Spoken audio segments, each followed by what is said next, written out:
important person. I actually explain my experience. In 1996, the parents were asking only one question: will my child walk? The question was by the parents. In 99 or say 2000, parents began to actually ask the professor when my child will walk. The second question. The third question, again in 2005 or 6 maybe, parents started to ask a question that is called how my child will walk. Now the question has changed. How long my child will walk? That is, the questions have arisen. So I want to ask this question. At least a few of you here.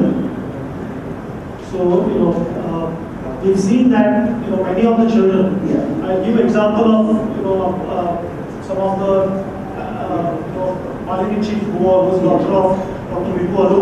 Yes. She's written so many books and won award, but she's on a wheelchair. Yes. And recently at the World CP Day function, I saw some of her videos of childhood. She was perfectly walking with a support at age of 5 and 6. Yes. From there, she's got to a stage where she is wheelchair bound because she finds it easier to go on a wheelchair than walking. So what she does is she walks in the house, but goes on wheelchair, motorized wheelchair outside. So I think the thing is mobility. And it all depends on his occupation. If he's going to be mobile, he has to travel distance, then what will happen is, some distance he'll be able to walk, and this is where the functional mobility comes into picture. So it's not just walking with support or without support, it is how much distance also. Yes, very true. Everyone know what the FMS is, the functional mobility scale. Mobility scale, yeah. Let's Everyone knows. spend a little time on this. No one we'll show the slide very soon. I have got the slide. Another person with the parents here, because parents have asked so many times with us. There is a child, you can say the child can walk mobility for longer, actually for ultimate rehabilitation. How many of you feel the child should walk as he is walking, and how many feels the child should give supported mobility aids so that the child should walk more, because the energy does matter. I think I would go for supported mobility. Once the child walks longer, he walks without any fatigue pain. Yes. And thirdly, he can conserve his joints and the muscles for a longer time. Very good. That's why we should consider as a professionals and parents the role of the mobility aids. We should not discard the wheelchair always. Wheelchair is one of the tools that can make definitely miracles in most of the cases. For example, here in Mumbai's case, there are so many cases. So mobility aids has got a definite role, and you can say ultimate role in the whole rehabilitation or rehabilitation. Thank you. I would say that we make wheelchairs and walking devices very boring. Appear fashionable. So I think we must get the best design people. Make a wheelchair which looks very individualized. Use the word sexy. It's not it's a right word, but it should look fashionable. Like how people flash their spectacles and goggles and because these are also aids. We are using spectacles. This is also visual aids. But nobody actually asks us about the goggles, and yes, a few person ask about the hearing aids, and everybody asks about AFO and mobility aids. That's social issue. I think that's parents have to redefine the social issue so that the child should do better. Thank you. It's much easier to manipulate the environment rather than manipulate the child. So, but our problem in India is the last few meters. We don't have ramps, we don't have access is a big issue. So even if a child has a wheel, you give a child a wheelchair, they can get to the entrance of the cinema, right? But they can't get to the seat. They can get to the entrance of the mall, but they can't go eat ice cream. They'll have to be carried or they'll have to crawl. How many people will crawl inside a mall? So we just do not have so that comes from politicians. They have to enforce building rules so that no one will be allowed to build a building without like a fire escape, etc. It's got to come in the building code.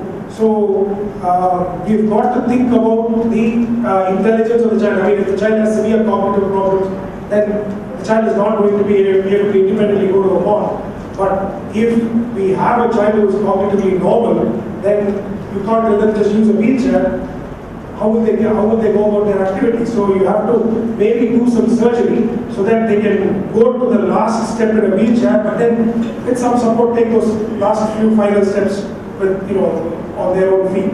So all of these fine-tuned issues have to be considered in a sort of society-specific way. Because in Abhay's case, it will be completely different in Australia. You can get to everywhere in a wheelchair, I think. And then lastly, the therapy doesn't end at 10 or 12. Strength training. Yes, I think that is a very important point. I think to say that he will not improve is, my answer to some of these questions is I have a video clip on my computer which is worth watching. It is on YouTube. It is the advertisement for the 2012 Paralympic Games in London, which is one of the best pieces of film I have ever seen. It has a fantastic soundtrack and it shows a group of people who were athletes and participants in the Paralympic Games. And when you bring that to people's notice, front and center, they realize that nothing is impossible. So for a boy who's going to be a young man to say, look, to have a physiotherapist tell you to do this exercise 10 times is pointless. Go to the gym. Find a personal trainer. Work hard on muscles that you can use then efficiently in your own way. And he's bound to get something more out of that rather than not get it. So I would never deny anyone the opportunity of trying, to put it bluntly. So what is the next case?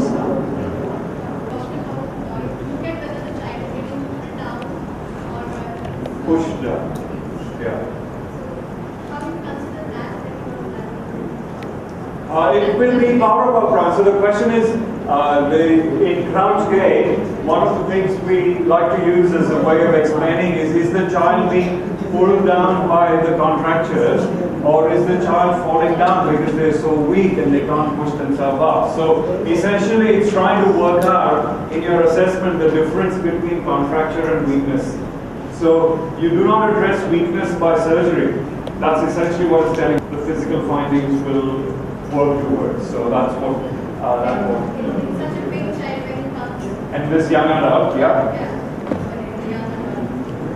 Because the weakness has been so long standing and then he's going to contractions. So when we look at muscle strength, how much of strength at least should be there? Minimum muscle strength. So it's a very good question. Is to say, do you use an MRC grading? Now I know Jay's forearm and arm is very strong, but it is not stronger than his quadriceps, even with this. But his quadriceps strength is what he needs to get his body weight up. So the MRC grading is not really a good way of saying, okay, I graded him as grade 5, so that means he's strong.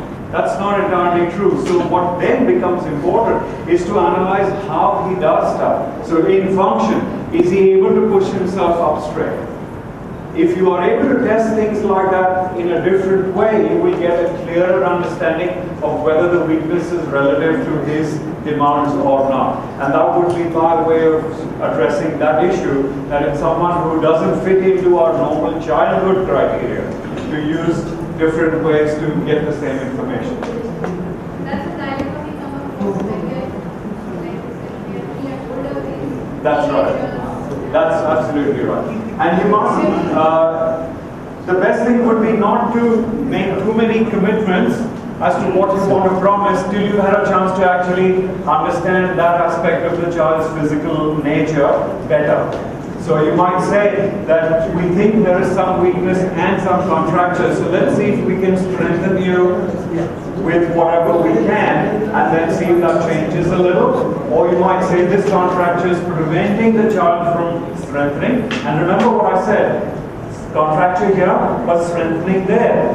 So you might still be able to use the surgeon's abilities to help you with addressing that problem. I don't think in any of these situations I would presume to take all the responsibility on myself for providing a solution. I always work with someone who's on the same team as me, and that would be the physio, the orthotist, the rehabilitation physicians. As many people who want to get on the team, the more the merrier. Because then I don't have to do it all on my own.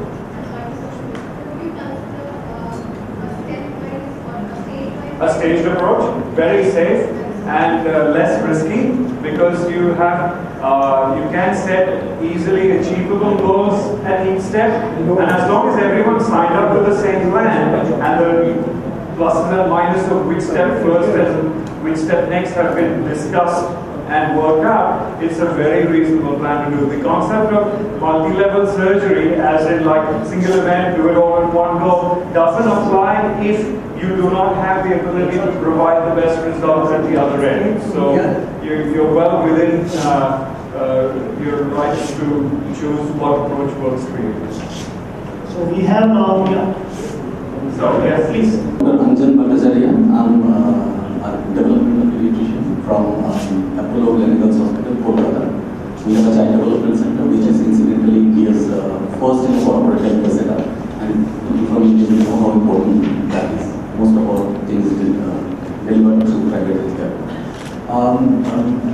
In this context, what you were saying about functionality part, the reason I wanted to inform is that you are saying that it's not just the physicality part of it, it's also the functionality that was important, and we need a measurable tool for that might actually help.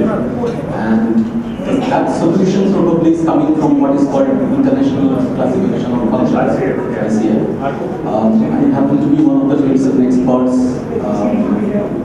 global experts of WHO, of a pioneering activity in cerebral palsy, where we have been able to set 4 standards.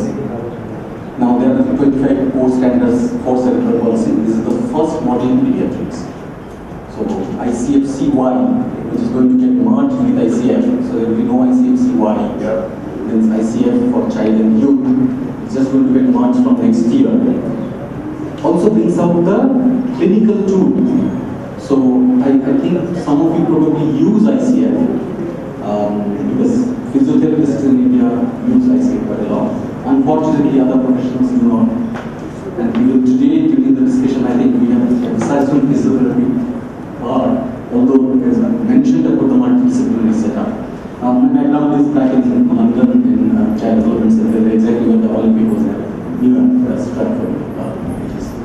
So yes, I strongly believe that if we actually understand and implement in India this multidisciplinary concept, which for some reason or other is getting very slow, it's a complex issue. But ICF gives us a wonderful solution, because if I read you out about functionality part of each one of these child, you see the solution is there. Actually, what is arrived on that.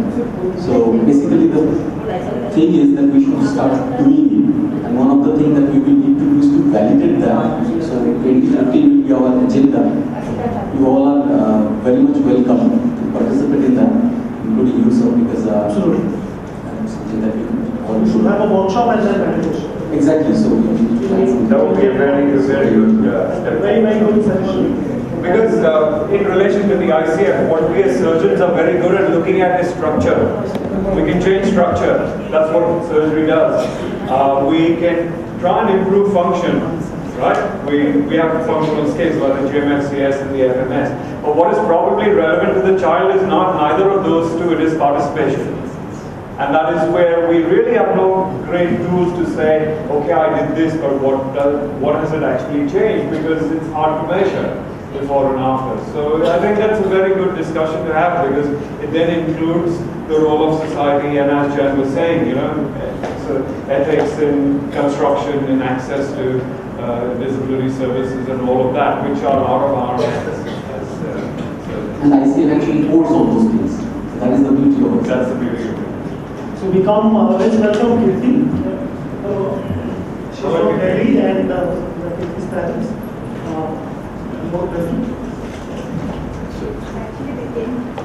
I think Jai, you know about this. Jai says he knows her very well. Is that right?